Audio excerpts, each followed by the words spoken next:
Hi, welcome back to my channel. Now, in this book review, it is for Under a Brighter Sky by Diane Haley. Now, Diane Haley is a new author to me, but I also discovered that she's a new author, period. In fact, Under a Brighter Sky is her sophomore book. Secondly, it's part 2 in the Resistance Girls series. So it's a duology. What did I do? Quite naturally, I went and looked for the first book. The first book was The Watchmaker's Daughter. Fortunately for me, it was on Kindle Unlimited. So I got it and I read it, and I am so glad that I did because, and I think that readers are going to have to do this. I really recommend that if you're going to read Under a Brighter, is it Under a Brighter Sky? Yeah, if you're going to read Under a Brighter Sky, please go and read The Watchmaker's Daughter first. So because I did that, I want to talk to you just a wee bit about The Watchmaker's Daughter, and then we'll segue into Under a Brighter Sky. Now, The Watchmaker's Daughter had taken place in 1942 Geneva, and our principal character, her name was Valerie Hayles, and she helped her father, who was a watchmaker, because it's called The Watchmaker's Daughter. Now, the invasion is happening. World War II is going on, and now Geneva, Switzerland is about to be invaded. And one person that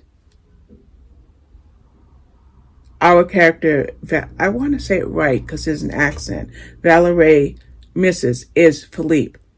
They are planning to marry, but the war is separating them. Now, Valerie does something beyond helping her father at his watchmaker shop. She also begins to help the French resistance by smuggling messages. Now, let me tell you how she does this. Her father is a watchmaker, so she has deliveries, and she takes these deliveries on her bike. So when she packages up the deliveries for her father, she also manages to package up secrets that help the French resistance. And that is what is happening in book number 1. And I will tell you, it's a very, very, very sensitive, heartbreaking story, because you see that Valerie and Philippe are separated due to the war, but they're both doing something very, very good for the war.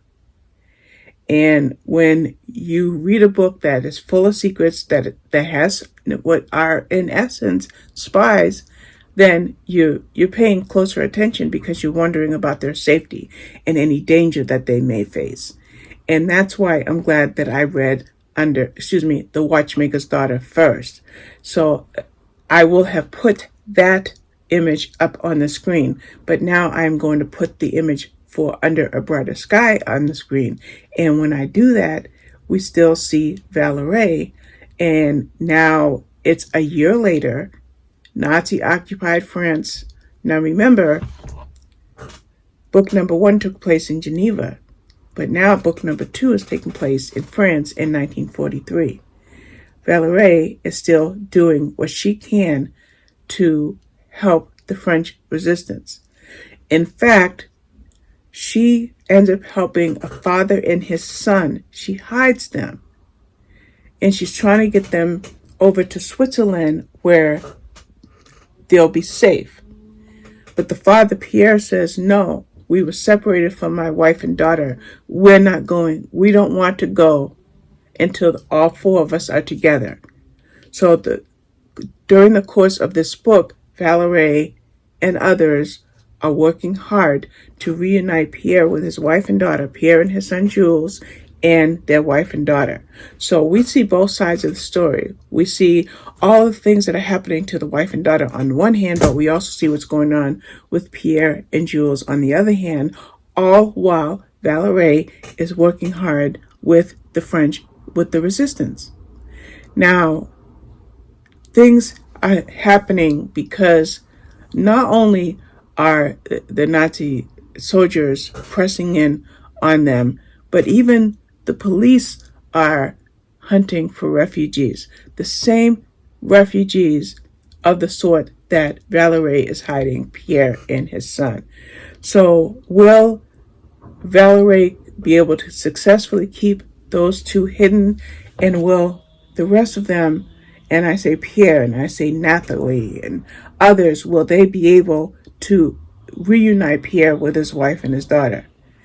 All while this is happening, the danger that Valerie has experienced all since we read in the first book, it goes exponentially higher.